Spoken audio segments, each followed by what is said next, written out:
بسم اللہ الرحمن الرحیم۔ السلام علیکم۔ حالیہ انتخابات کے نتیجے میں ایم کیو ایم پاکستان تیسری بڑی سیاسی قوت کے طور پر سامنے آئی ہے، تو اس لیے آپ نے ضروری سمجھا کہ آج ایم کیو ایم کی سیاست پہ بات کی جائے، اور بات کرنے کے لیے ہمارے ساتھ ہیں convener M Q M Pakistan جناب ڈاکٹر خالد مقبول صدیقی صاحب۔ ڈاکٹر صاحب بہت شکریہ۔ بہت بہت شکریہ، آپ کے پروگرام میں آنا بڑا اعزاز کی بات ہے۔ ویسے نہیں، ہمارے لیے بھی آپ کی آمد اعزاز سے کم نہیں ہے۔ سب سے پہلے یہ بتائیے کہ مینڈیٹ جو آپ کو یہ کیسے ہوا کہ پچھلے الیکشن میں آپ بالکل واش آؤٹ ہو گئے تھے اور اس الیکشن میں آپ لوگ تیسری بڑی پارٹی بن کر ابھرے؟ اچھا، کیسے نہ ہوتا، تاریخ بھی دیکھتے ہیں نا لوگ، اور پھر یہ کہ اس شہر کو کاش کہ کسی نے ہماری طرح آ کے اون تو کیا ہوتا نا۔ مجھے تو یہ حسرت ہی رہ گئی، کوئی ایم کیو ایم کو جینوینلی ریپلیس کرنے کی کوشش تو کرتا نا۔ الزامات کی سیاست ہے تو ایم کیو ایم اور آپریشنز کے ذریعے، تشدد کے ذریعے، جیلیں بھرنے سے، لوگوں کو اغوا کرنے سے تو آپ لوگوں کا دل نہیں جیت سکتے ہیں۔ معاملہ یہ ہے کہ ایسے ہوا کہ پچھلی دفعہ پالیسی نے ہرا دیا تھا، اب کی پالیسی ہمارے خلاف نہیں ہوگی، اگر ہمارے ساتھ نہیں تھی تو ہمارے خلاف نہیں ہوئی ہوگی۔ ووٹ پچھلی دفعہ مجھے یہ لگتا ہے کہ پولنگ بڑی شفاف ہوئی تھی، لیکن کاؤنٹنگ ہوئی نہیں، تو اس دفعہ کاؤنٹنگ بھی ہو گئی، تو اس کی وجہ سے نتیجے آ گئے۔ بس اتنی سی مختصر بات ہے۔ یعنی آپ سمجھتے ہیں کہ پچھلی مرتبہ آپ کے ساتھ دھاندلی ہوئی تھی اور اس یہ تو مرتبہ ثابت بھی ہوئی ہے بعض جگہوں پہ۔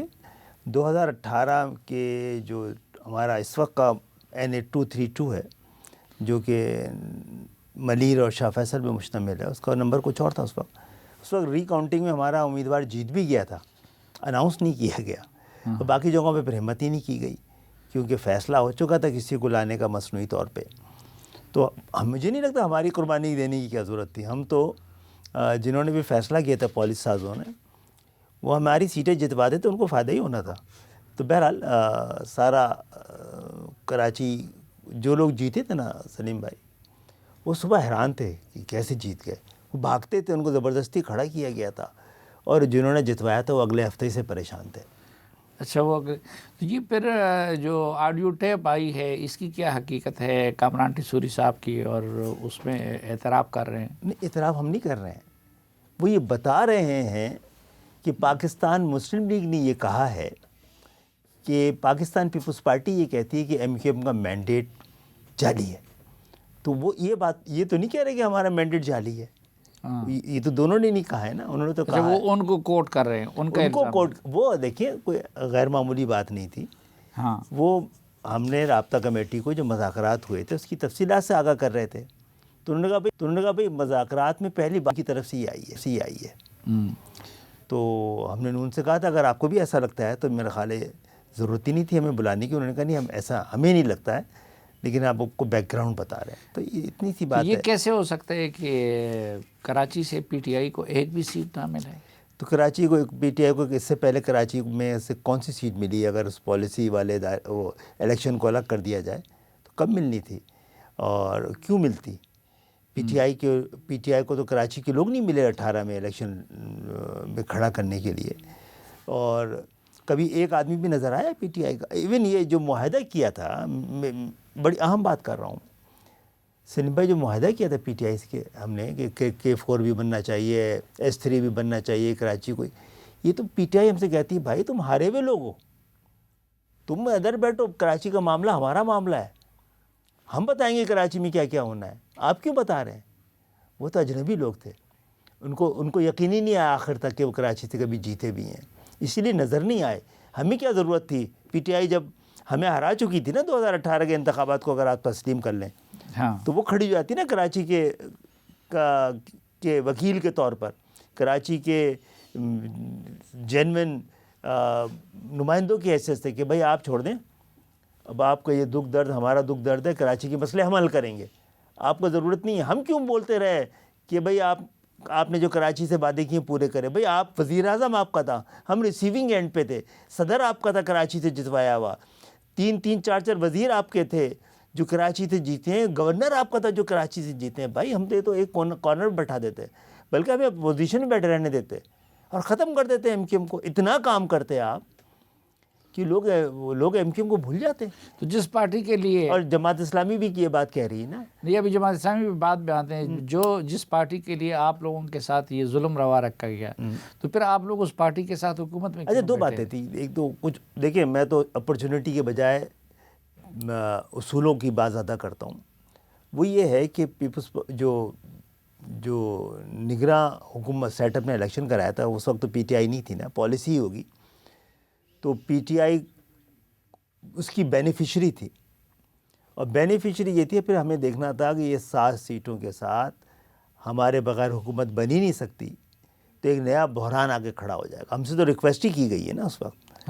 ہمیں تو کہا گیا ہے نا کہ آپ کے جو جتنے سارے مسئلے ہیں، لاپتہ ساتھیوں سے لے کر اور آپ کے دفاتر تک اور آپ پہ غیر اعلانیہ پابندی تک، یہ سب حکومت جوائن کریں گے. یہ ہماری ایک جمہوری حکومت آ گئی ہے.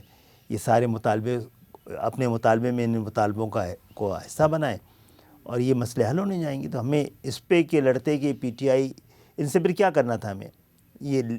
ان کو تو ہم نے موقع دیا نا کہ ہمیں ریپلیس کر دیں. ایک طرح سے ہم نے موقع دیا کہ جینوینلی کام کر کے ہمیں ریپلیس کر دیں. یار ہم پروفیشنل لوگ تو نہیں ہیں سیاستدان. اپنے گھروں میں جائیں گے ہم اپنے پروفیشن میں اس سے اچھی زندگی گزار سکتے ہیں جو یہ ایم کیو میں رہ کے گزار رہے ہیں. کچھ تو ٹائم گھروں پہ بھی دیں گے نا پھر. ہاں جی. تو Jamaat Islami, Peoples Party, G D A, یہ سب ہم آواز ہے کہ ایم کیو ایم جیتی نہیں ہے، اس کو جتوایا گیا ہے. جی ڈی اے تو شاید نہیں کہہ رہی، ایک دو افراد کہہ رہے ہوں گے. پی ٹی آئی کہہ سکتے ہیں آپ. ہاں تو سوال یہ جتوایا گیا تھا، تو پیپلز پارٹی تو کراچی سے کبھی 2 یا 3 نشستوں سے زیادہ جیتی نہیں ہے. دیکھیں ایک ہے پری ایم کیو ایم ایرا نا، تو اس میں بھی پیپلز پارٹی کو 1 یا 2 ہی سیٹیں ملی ہیں نا. بعد میں تو ہم جیتے ہیں 12 13 سیٹیں. پیپلز پارٹی کو سوائے لیاری کی کوئی سیٹ نہیں ملتی تھی. کراچی کے پاس 7 سیٹیں ہیں. کیسے ان کو جتوایا گیا جناب؟ یہاں سے ہمیں مکمل فتح نہیں ملی ہے، لیکن جو کچھ ہو گیا ہے کراچی کا مینڈیٹ. ہم 2013 میں 19 سیٹیں جیتے تھے. آپ کتنی جیتی تھے جناب جو آپ کو ہمیں جتوایا گیا ہے؟ آپ کو جتوایا گیا ہے یا ہمیں جتوایا گیا ہے؟ ہماری تو 2 سیٹیں کم ہیں. اگر ہمیں جتوانا تھا تو پوری طرح جتواتے ہیں نا. آپ نے 10 سال پہلے ایم کیو ایم نے 19 سیٹیں جیتی تھیں، آج 17 سیٹیں جیتی ہیں. ایم کیو ایم نے کھویا ہے، اس پالیسی کے باوجود کھویا ہے. کیونکہ مجھے نہیں پتا پیپلز پارٹی کس طرح کی کن کی اتحادی ہے، لیکن اس کو اتنی سیٹیں تو اندرون سندھ سے بھی نہیں جیتنی تھی. جی ڈی اے کو بتانا چاہیے کہ کیا پیپلز پارٹی اندرون سندھ سے جیتی ہے یا اس کو اب اس دفعہ بھی کسی پالیسی کی تحت ہرا دیا گیا ہے جی ڈی اے کو. آپ کا کیا خیال ہے؟ میں اس پہ خیال زنی نہیں کرنا چاہتا. ہم بڑی مشکل سے ہم نے کوشش کی ہے کہ ہم اپنے لوگوں کے لیے کچھ لیکن جماعت اسلامی بھی تو کراچی کی ایک بڑی اسٹیک ہولڈر ہے، ماضی میں ان کا ناظم بھی رہا ہے، ان کا بھی یہ الزام ہے. ہاں ٹھیک ہے. وہ ایم کیو ایم کے آنے کے بعد کی تاریخ بتائیں ذرا. وہ ایم کیو ایم نے جو 88 میں پہلی دفعہ انتخابات جیتے تو کوئی 1 سیٹ تو جیت جاتی نا جماعت اسلامی. 90 میں ایم کیو ایم نے ساری سیٹیں جیت لیں تو کوئی 1 سیٹ تو جیت جاتی جماعت اسلامی. اور ایون جب ہم نے 93 کا قومی اسمبلی کا الیکشن کا بائیکاٹ کیا ہے تو جہاں سے ہم 1,47,000 ووٹ لیے تھے نا، وہاں سے 17,000 ووٹ لے کر ایک ایم این اے بنے تھے. جید نام اور بڑے نام، ہم خود ان کی بڑی عزت کرتے ہیں. تو جناب ہم نے 93 کے قومی اسمبلی کے انتخابات میں لوگوں کو بولا گھر بیٹھیں، تو گھر بیٹھ کے ہمیں مورل فتح ہو گئی. جب ہم نے 12 گھنٹے پہلے فیصلہ کیا کہ صوبائی کا الیکشن لڑیں گے تو ساری سیٹیں جیت گئے تھے نا. پیپلز پارٹی جماعت اسلامی کو تو خیرات سے بنے. 2000 میں ایم کیو ایم نے بائیکاٹ کیا الیکشن کا، موقع دیا جماعت اسلامی کو ریپلیس کر دو ایم کیو ایم کو. آ جاتے نا ریپلیس کرتے لوگ. نعمت اللہ کو یاد کرتے ہیں یا مصطفیٰ کمال کو یاد کرتے ہیں؟ جماعت اسلامی تو تھی نا ہم سے 10 سال پہلے. جب ہم آئے ہیں تو جماعت اسلامی تھی. جب پختونوں سے لڑائی ہو رہی تھی تو ایم کیو ایم نہیں تھی، جماعت اسلامی تھی. اس کی دین ہے، ایم کیو ایم نے تو ختم کروایا ہے. تو اس وقت افغانی صاحب تھے، 10 سال تک کراچی کے رہے نا. کیسے آ گئے ڈاکٹر فاروق ستار؟ پھر لوگ ان کو کیوں یاد کرتے ہیں؟ اس لیے کہ کراچی کو ہم اون نہیں کرتے، صرف کراچی بھی ہمیں اون کرتا ہے. وہ ہمیں اون کرتا ہے، اس لیے ہم بار بار آئیں گے اور دعا کریں آپ کوئی کراچی کو ہم سے درد کا رشتہ کراچی سے کام کریں، ڈر کا رشتہ نہیں۔ ہمارا درد کا رشتہ تھا کراچی سے، ڈر کا رشتہ نہیں تھا۔ ڈر کے رشتے سے میں بتا رہا ہوں تمام لوگوں کو، تمام طاقتوں کو، آپ کراچی کو نہیں جیت سکتے۔ ناظرین، جناب ڈاکٹر خالد مقبول صدیقی صاحب کے ساتھ یہ گفتگو جاری رکھیں گے، ہمارے ساتھ رہیے، ایک مختصر سی بریک کے بعد واپس ملتے ہیں۔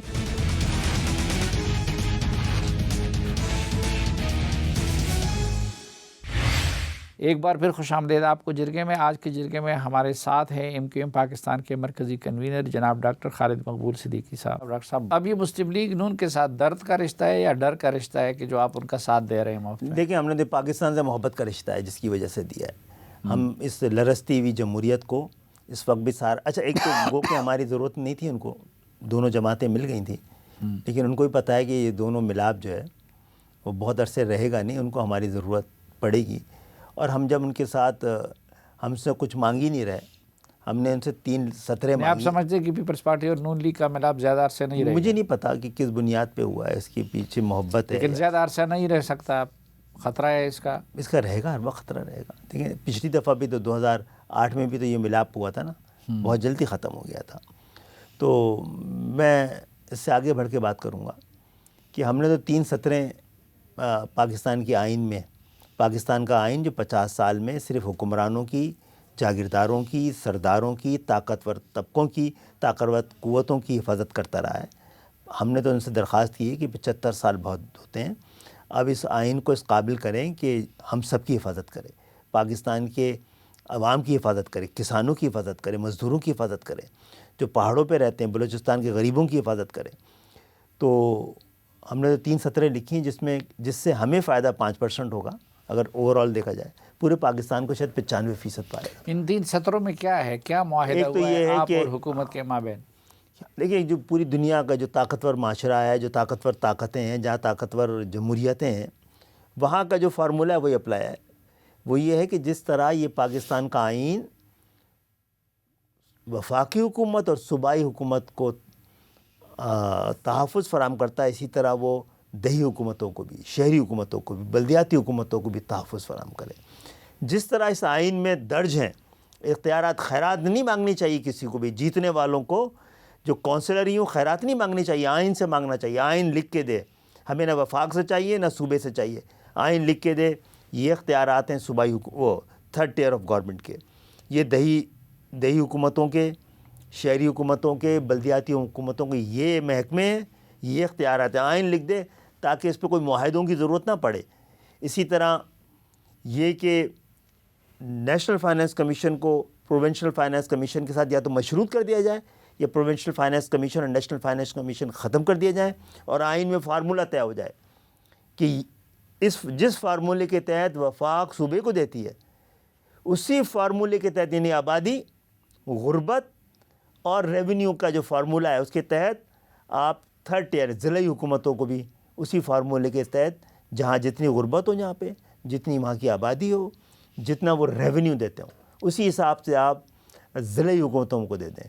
یہ پاکستان کو بچانے کا واحد طریقہ ہے، جاگیردارانہ جمہوریت پہ نقب لگانے کا واحد طریقہ ہے، اور ایسی جمہوریت کا میں تو آئندہ حصہ نہیں بننا چاہوں گا جس کے ثمرات عام پاکستانیوں تک نہ پہنچنا چاہیں۔ تو یہ مسلم لیگ نون نے آپ کے ساتھ یہ وعدہ کر لیا کہ وہ یہ کام کر لیا، مشکل ہے، آپ پوچھیں، لیکن یہ کر سکتے ہیں؟ اس کے لیے تو 2/3 میجارٹی چاہیے، تو مسلم لیگ نون وعدہ ہی کر لیں، کبھی ہماری دعاؤں سے ان کو 2/3 کی میجورٹی بھی مل جائے گی، کبھی آ کے وعدہ کر لیں، اور پھر ایکسپوز ہوں گے باقی لوگ کہ کوئی یہ بتائے کہ ایسا کیوں نہیں کرنا چاہتے۔ وہ ابھی وزیر اعلیٰ سندھ کہہ رہے ہیں تو پہلے ہی سے نافذ ہے۔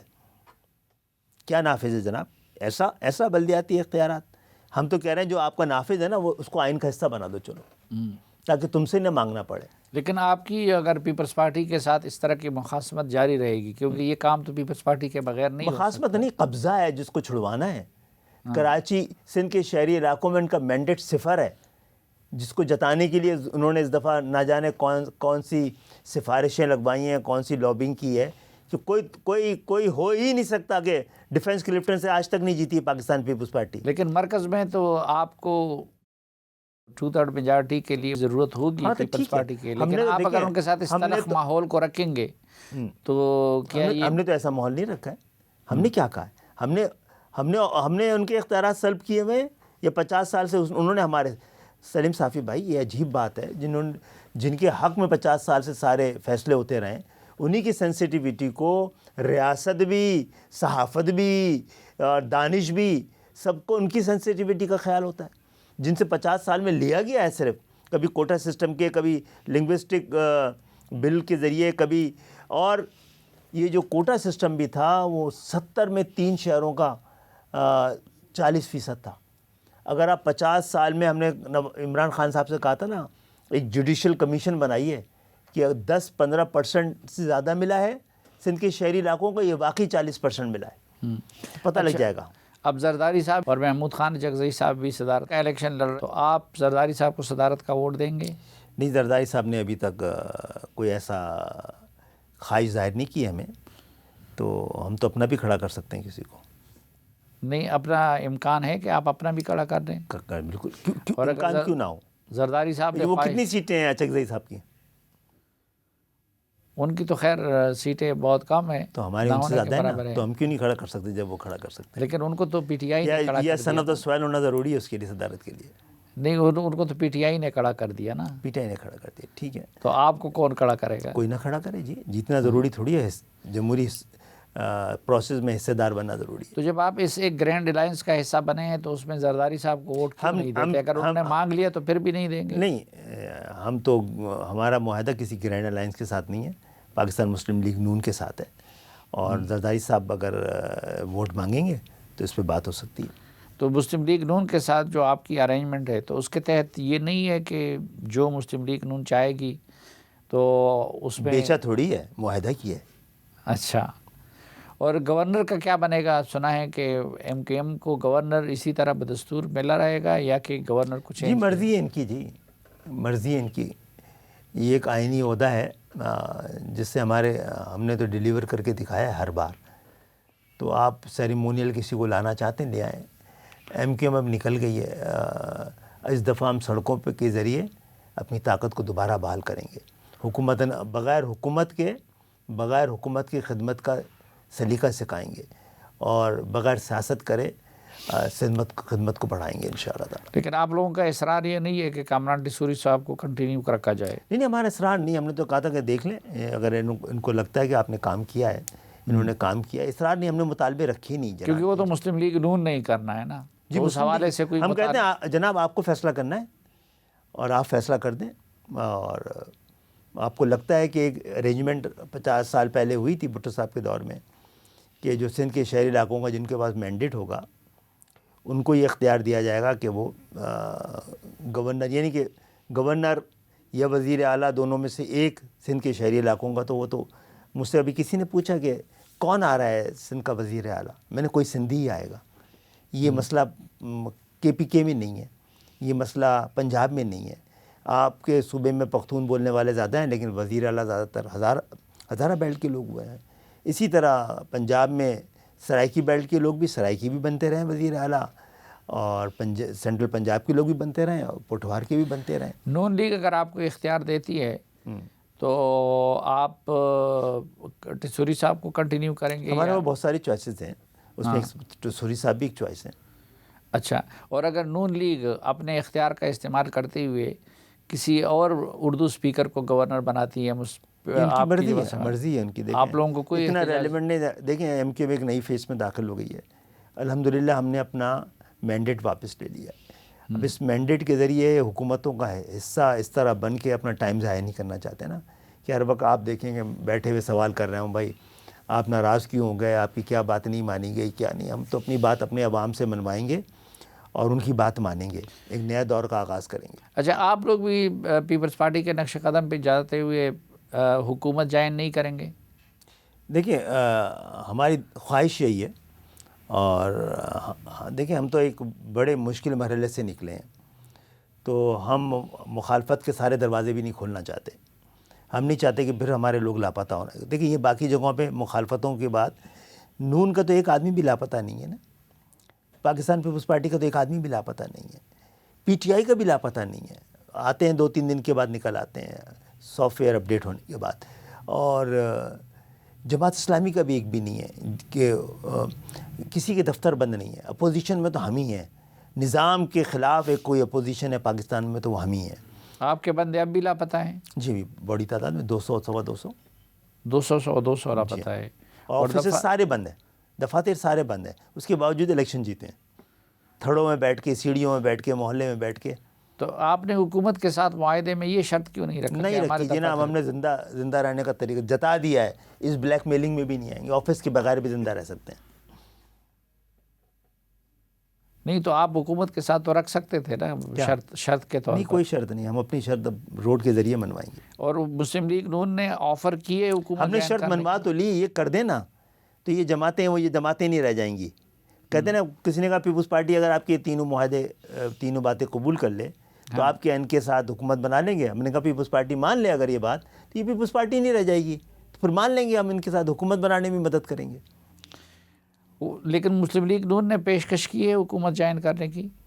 جی کی ہے. اچھا, تو اس پہ آپ لوگوں نے کیا جواب دیا ہے؟ سوچنے کا ہم نے تو پہلے کہا تھا یہ مرحلہ کر دیں, ہمیں یہ بتا دیں. یہ ہم آپ سے پھر حکومتوں میں بیٹھ کے وزراء کو ہم بولیں کہ آپ وزارتیں چھوڑ دیں. ان چکروں میں بار بار ایک ہی طرح کے طریقہ واردات ایم کیو ایم نہیں رکھنا چاہتی. آپ پہلے بتا دیں آپ یہ کرنا چاہتے ہیں یا نہیں کرنا چاہتے ہیں. پہلے اپنا ارادہ بتا دیں. 2/3 کی میجورٹی کا پھر معاملہ ہم دیکھتے رہیں گے, پھر ہم سوچتے ہیں اب کیا بات ہوتی ہے آگے چل کے. کل ہی فیصلہ ہوا ہے نا یہ, تو اس سے آگے کے ڈائلاگز میں دیکھتے ہیں کیا بنتا ہے. لیکن اگر کوئی اہم وزارتیں آپ کو دیتے ہیں تو آپ لوگ لے سکتے ہیں؟ دیکھیں, اہم کا مراد یہ ہے کہ جو سندھ کے شہری علاقوں سے ریلیونٹ ہوتی ہے اور وہاں کے مسائل کو دور کرنے کی صلاحیت رکھتی ہو تو مان سکتے ہیں جناب. ایک اطلاع تو یہ بھی ہے کہ ایم نے مواصلات کی وزارت بھی مانگی ہے اور بھی اہم وزارتیں مانگی. نہیں, ڈائلاگس کے درمیان جب بات چیت ہو رہی تھی انہوں نے کہا تھا وزارتیں, ہم نے کنسرن وزارتوں کے بارے میں بتایا تھا کہ یہ ہو سکتی ہیں ہماری.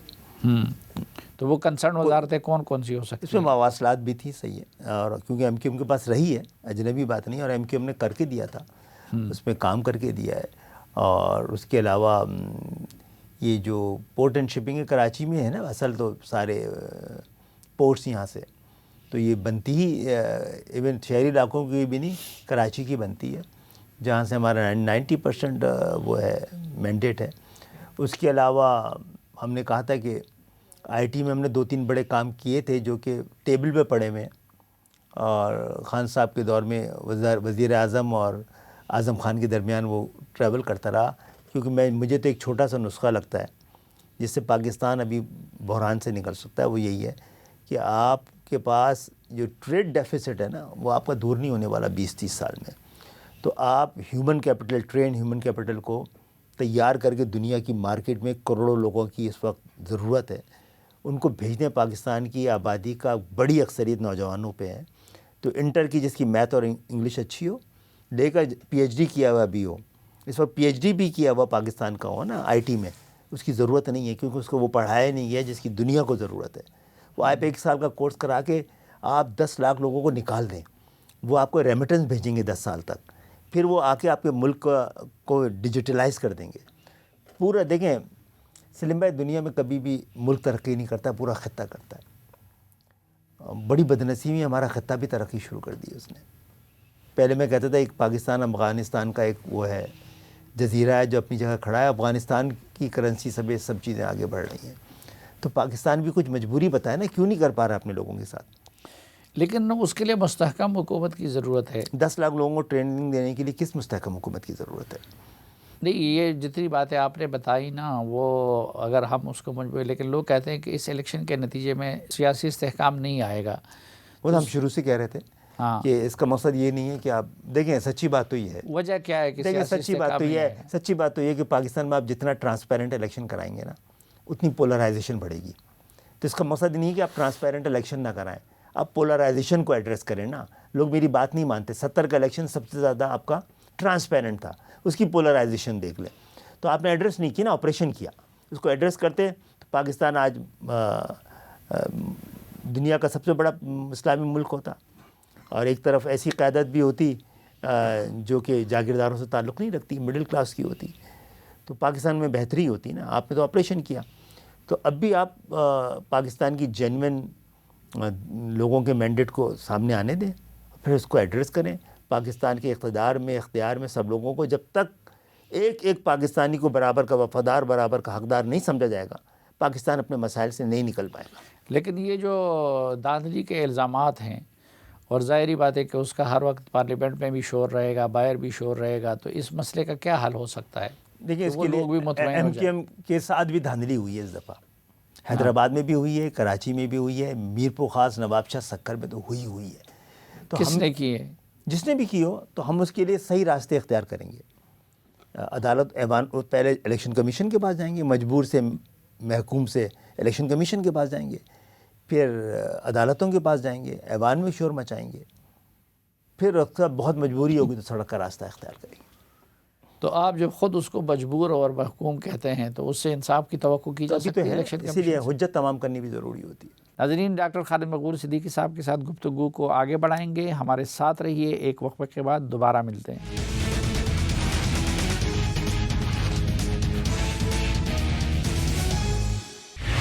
ایک بار پھر خوش آمدید آپ کو جرگے میں۔ آج کے جرگے میں ہمارے مہمان ہیں جناب ڈاکٹر خالد مقبول صدیقی صاحب، جو کہ مرکزی کنوینر ہیں متحدہ قومی موومنٹ کے۔ ڈاکٹر صاحب، اچھا، یہ عمران خان صاحب نے جو IMF کو خط لکھا ہے، اس پہ آپ کی پارٹی کیا کہتی ہے؟ مجھے پہلے تو پاکستان بتائے، پاکستان کے اصل حکمران بتائیں، سب بتائیں، اجازت ہے تو پھر میں بھی لکھوں نا، میں بھی لکھوں کہ میری قوم پہ 50 سال سے کوٹا سسٹم میں پورے پاکستان میں نہیں لگا ہوا ہے۔ میں بھی بتاؤں نا میرے 200 لوگ لاپتہ ہیں، میں بھی بتاؤں کہ اس کوٹا سسٹم کے اندر بھی جعلی ڈومیسائل کے ذریعے ہماری لاکھوں نوکریاں کھالی گئی ہیں، ہمارے آفیسز بند ہیں، ہمارے لوگوں کے پاس پینے کا پانی نہیں ہے۔ جو شہر 70% ریونیو دیتا ہے، کراچی کیسے دے سکتا ہے 70%؟ اس کا مطلب ہم تو جزیہ لیتے ہیں، ٹیکس نہیں لیتے، جزیہ لیتے ہیں۔ ایک کراچی کی لوور مڈل کلاس کی لیاقت آباد کے دکاندار پورے لاہور سے زیادہ GST دیتے ہیں۔ تو ہمیں بتا دیجیے گا پوچھ کے کسی سے کہ ہمیں بھی اختیار ہے کہ خط لکھیں؟ جناب ایک آدمی کو اختیار نہیں ہو سکتا ہے؟ یہ طے کر لیا جائے کس کو ہو سکتا ہے؟ آپ سن آف دا سوائلز کو ہو سکتا ہے صرف، یہ ہم جیسے لوگوں کو، ملک بنانے والوں کو بھی، کی اولادوں کو بھی ہو سکتا ہے؟ تو غلط ہوا ہے، اگر صحیح ہوا ہے تو پھر میں بھی لکھتا ہوں۔ میں اس لیے بھی ریلیونٹ ہوں کہ میرا شہر 70% ٹیکس دیتا ہے۔ IMF ہم سے آگے کرے نا معاہدہ، تو ہم پیسے واپس کر دیں گے اس کے، یا زرداری صاحب سے کرے، وہ بھی واپس کر سکتے ہیں۔ لیکن آپ سمجھتے ہیں کہ یہ مناسب کام نہیں کیا انہوں نے نہیں مناسب، انٹرنل معاملات میں؟ نہیں دیکھیں، وہ ان کو سچی بات ہے، میں ان کا بڑا احترام کرتا ہوں۔ ایک تو پیدائشی طور پر حکمران خاندان میں پیدا ہوئے ہیں، اور حکمران ریس میں پیدا ہوئے ہیں، ایلیٹ کلاس میں پیدا ہوئے ہیں۔ ان کو نہیں لگتا ہے کہ پاکستان کا آئین، قانون، اخلاق کوئی ان پہ لاگو ہو سکتا ہے، وہ صرف ہم پہ لاگو ہوگا۔ اچھا، وہ صرف آپ پہ لاگو ہوگا، لیکن یہ آپ لوگ جب متحد ہوئے، اس اتحاد کی برکت تو آپ لوگوں نے اس الیکشن رزلٹ کے نتیجے میں دیکھ لیا، لیکن کچھ آپ کے ناقدین کو خطرہ ہے کہ کہیں کراچی دوبارہ تو بازی میں لسانی فسادات اور اس دور میں نہیں جائے گا واپس؟ جب کراچی اپنے حق کے لیے اپنے پر پھیلائے گا تو اس کے خطرے رہیں گے۔ اچھا، اور دوسری بات ہے، میں اس کو متنازع نہیں کرنا چاہتا۔ کراچی اس وقت آپ کو صحیح لگتا تھا جب بے عزتیاں برداشت کر رہے تھے ہم لوگ ہر طرح کی، اور اف بھی نہیں کر رہے تھے، اف کیا تو غداری سمجھ لی گئی۔ اور آپ کے پروگرام میں کہہ رہا ہوں، ذرا دیکھیں، انویسٹیگیٹنگ صحافت بھی کوئی چیز ہوتی ہے نا۔ کراچی میں یہ دیکھنا ہے کہ لسانی فسادات کس دور میں ہوئے؟ MQM کے دور میں ہوئے۔ جناب بشرا زیدی کا جو واقعہ ہوا تھا نا، MQM 2 دکانیں بنی تھی، بس اس وقت کوئی جانتا نہیں تھا، پہچانتا نہیں تھا، نام نہیں جانتا، 2 دکانیں بند نہیں کرا سکتی تھی MQM۔ وہ جماعت اسلامی کے دور میں ہوئی ہے۔ جن حالات کو آپ MQM کی پیداوار سمجھتے ہیں، بڑی اہم بات کر رہا ہوں آپ کے اس پروگرام میں، جن حالات کو آپ MQM کی پیداوار سمجھتے ہیں اور دکھاتے ہیں، MQM ان حالات کی پیداوار ہے۔ MQM کے دور میں پختونوں سے لڑائی ختم ہوئی ہے جناب، ایک خط لکھا گیا ولی خان کو، انہوں نے تسلیم کیا۔ اس کے بعد آپ کے اسی خیبر پختونخوا میں تو ہم روپوشیاں گزارتے رہے پھر، تو ہمارے دور میں ختم ہوا ہے۔ کراچی میں جہاں جہاں لسانی فسادات ہوئے ہیں وہ اردو مائنورٹی علاقوں تھے، میجورٹی علاقے نہیں تھے۔ MQM کا مینڈیٹ نہیں تھا ان علاقوں میں، تو ہم نے تو اس کو روکا ہے، پھر سب کو لے کے چلے ہیں۔ آپ ہمارے خلاف آپریشن کر رہے تھے تو ہم متحدہ کی تیاری کر رہے تھے، یہاں کی سڑکوں اور گلیوں میں گھوم گھوم۔ ابھی آپ لوگوں نے ایک اچھا اقدام کیا، ایک نہیں 2 مرتبہ شہید سعید صاحب کے پاس گئے، جو پختونوں کے لیڈر سمجھے جاتے ہیں، تو اس کی کیا وجہ تھی؟ ریئلائزیشن ان میں بھی ہے اور ہمیں بھی ہے۔ دیکھیں، میں لوگ ناراض ہو گئے کئی پروگراموں میں، میں نے بات کر کے، مہاجر پختونوں میں کوئی ایسی چیز نہیں تھی کہ لڑتے آپس میں، اس کا بینیفیشری کوئی اور تھا. تو وہ لیکن ایم کیو ایم کی طاقت کی وجہ سے اس طرح کا بینیفٹ اٹھا نہیں سکا ہے. تو یہ دو طاقتیں ہیں, 2 قوتیں ہیں جنہوں نے شہر کو, باقی تو جو باقی تو پل رہے ہیں اس شہر پہ, اس شہر میں تعمیر اور ترقی میں یہ 2 قومیتوں کا بڑا اہم حصہ ہے, اور ان کے درمیان رشتہ اور رابطہ ہونا چاہیے. آپ سمجھتے ہیں کہ جو بنیاد آپ لوگوں نے رکھ دی ہے ایک دوسرے کے ساتھ اٹھک بیٹھک کی, دوستی کی, تو اس کے نتیجے میں آئندہ کے لیے اگر کسی کو لگا کہ یہ پاکستان کے استحکام کے لیے خطرہ ہے, یہ سو کالڈ یہ تعلق و تعارف, تو سازشیں بھی ہوں گی اس کے لیے, اور پھر شاہد سید کو ڈسکارڈ کر کے کسی اور کو زوردار زبان میں بات کرنے کا اختیار دے کر یہ فسادات کے ماحول تو بنایا جا سکتا ہے, لیکن انشاءاللہ تعالی اس دفعہ ہم ہونے نہیں دیں گے. نہیں, یہ تو آپ لوگوں کا اٹھک بیٹھک تو پاکستان کے استحکام کے لیے ضروری ہے, لیکن آپ کہہ رہے ہیں کہ اگر کسی کو یہ خطرہ لگا کہ پاکستان کے استحکام, ہمیں پاکستان بنانے والے ہی لگتے رہے نا کہ یہ پاکستان کے لیے خطرہ ہے. یہ بات کر دینا کہ ہم نے مڈل کلاس کے لوگوں کو, دیکھیں ایک ایسے وقت میں جب عمران خان کے دور میں ماشاءاللہ پاکستان نے ترقی کی, اور پاکستان کی جمعہ بازار میں سینٹ کی قیمت 75 کروڑ تک پہنچ گئی, اور ایم کیو ایم کے اپنے اکاؤنٹ میں کروڑوں میں نہیں چند لاکھوں میں پیسے ہوں, تو ہمارے پاس بھی 2 سینیٹر کی آپشن آ گئی تھی نا. تو ہمیں ایسے کہ پاگل ہو چکے ہیں ہم لوگ کہ ہم نے ایک ڈبل ایم اے کی ہوئی پرائمری اسکول کی ٹیچر کو ٹکٹ دے کے 2, ایک سینٹ کا اور ایک جہاز کا, اسلام آباد بھیجا. اچھا, ایم کیو ایم پہ ماضی قریب میں کئی فیزز آئے, پہلے قائد تحریک سے علیحدگی, اس کے بعد پھر آپس میں تقسیم, اب دوبارہ اتحاد ہو گیا. تو آپ لوگ مطمئن ہے کہ آپ لوگوں کا یہ اتحاد اور اتفاق برقرار رہے گا, کیونکہ اب کوئی لندن سے ڈنڈا بھی نہیں ہے کہ جو برقرار رکھ سکے اس کو؟ یہ تو میرا خیال ہے کہ ہم سب لوگوں نے اتنی زندگی, ہم 14 سال کی عمروں میں آئے ہیں, اس تحریک میں ایم کیو ایم تو بنی بھی نہیں تھی جب آئے, تو بہت کچھ دیکھ لیا ہے. دیکھیں اگر الطاف حسین صاحب کو کسی خوف کی وجہ سے چھوڑنا ہوتا نا تو 92 کے آپریشن میں چھوڑتے, اور چھوڑا بھی لوگوں نے, لیکن ہم کھڑے رہے.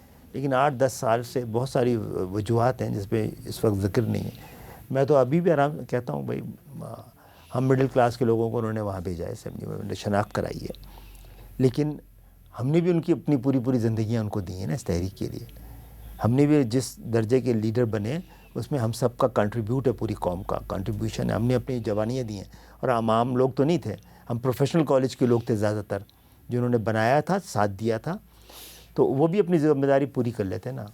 کھانے پینے پہ کسی کو وہ نہیں ہے اعتراض, لیکن آپ میڈیا پہ اگر ذمہ داری کا مظاہرہ نہیں کریں گے اور امبیرسمنٹ ہوتی رہے گی, تو آہستہ آہستہ ذہن بندہ بنا کون ہماری بات سنتا نا. ہم کچھ لوگ ڈر کے اگر کھڑے بھی ہو گئے تھے تو لوگ ساتھ نہ دیتے نا ہمارے. اور ظلم تو اس پالیسی نے کیا ہے جس نے 18 میں ہمیں الیکشن زبردستی ہروایا ہے, ورنہ ثابت ہو جاتا ہے کہ 22 اگست کو جو ہم نے 23 اگست کو جو ہم نے اقدام اٹھایا ہے وہ پاکستان کے حق میں تھا اور صحیح تھا. اب ریئلائز شد کیا گیا ہے. نہیں, M Q M middle class لوگوں کو, پڑھے لکھے لوگوں کی جماعت ہے, اس کو آپ لوگ کراچی اور حیدرآباد تک محدود کیوں رکھنا چاہتے ہیں؟ اس لیے کہ آپ نے ہمیں مجبور کر دیا قلعہ بند ہونے کے لیے. آپ نے ہمارے خلاف کراچی میں آپریشن کیا تو کراچی میں سنبھل کے, میں تو گھوما ہوں آپ کی گلیوں محلے میں, بہت 27-28 سال کی عمر میں حالات نے مجبور کر دیا. ایک دن کے لیے آیا تھا 12 گھنٹے کے لیے اسلام آباد, 2.25 سال رہا ہوں. تو 93 میں آپ کوشش کر رہے تھے, جبر کوشش کر رہا تھا کہ کراچی سے ہم کیوں پراپر الیکشن نہ لڑیں. ہم NA1 پشاور 1 سے ارباب مشتاق کو الیکشن لڑوا رہے تھے, جیتنے کے لیے نہیں, جتانے کے لیے کہ ہم یہ کرنا چاہتے ہیں. کوٹا دو تو ہم نے صرف ٹی وی پہ سنا تھا, وہاں جا کے الیکشن میں کھڑا کیا. غلام حمیم بھٹی کو, ایک سرائکی کو, مظفر گڑھ سے کھڑا کیا. تو ہم نے تو اپنے طور پہ کوشش کی, اور مین آپریشن جب پوری طرح نپٹا بھی نہیں تھا, ہم نے اس کو مہاجر سے متحدہ بنا دیا تھا. آپ کو یہ نہیں سمجھ, یہ ایم کیو ایم, دیکھیں ہم ان سے کہتے تھے کہ ایم کیو ایم کا کامیاب ہونا ضروری نہیں ہے, لیکن یہ شرط یہ ہے کہ جب تک ایم کیو ایم کا طرز سیاست پاکستان میں نہیں آئے گا پاکستان کامیاب نہیں ہو سکتا. آپ کا طویل تجربہ اور مشاہدہ ہے, وہ کیا بتاتا ہے یہ اسمبلیاں کتنی دیر چلیں گی, وقت پورا کر لیں گی؟ دیکھیں آگ اور پانی کی ملاپ سے خطرے رہتے ہیں. دعا ہے, دعا میری ہے کہ اب تک اسمبلیاں وزیر اعظم مدت پوری نہیں کر رہے ہیں, اسمبلیاں کر رہی ہیں, تو یہ اسمبلی بھی اپنی مدت کریں, نظام بھی کنٹینیوٹی کے ساتھ چلتا رہے, امید بہت ہے، دعا بہت ہے، بس کم وقت یقین آ جائے کسی وقت تو اطمینان ہو جائے گا۔ مولانا فضل الرحمان کو مستقبل میں آپ اپنے کیمپ میں دیکھ رہے ہیں یا پی ٹی آئی کے کیمپ میں؟ میرا خیال ہے انگیج کرنا چاہیے نون کو بھی، پیپلز پارٹی کو بھی، ہمیں بھی، اور ہم سے بات کریں گے۔ بہت شکریہ جناب ڈاکٹر خالد مقبول صدیقی صاحب، ہمیں وقت دے رہے ہیں اور ہم سے کے لیے۔ ناظرین، اس دعا کے ساتھ کہ آپ جہاں بھی رہیں خوش رہیں، آج کے جرگے سے اجازت چاہتا ہوں۔ اللہ حافظ۔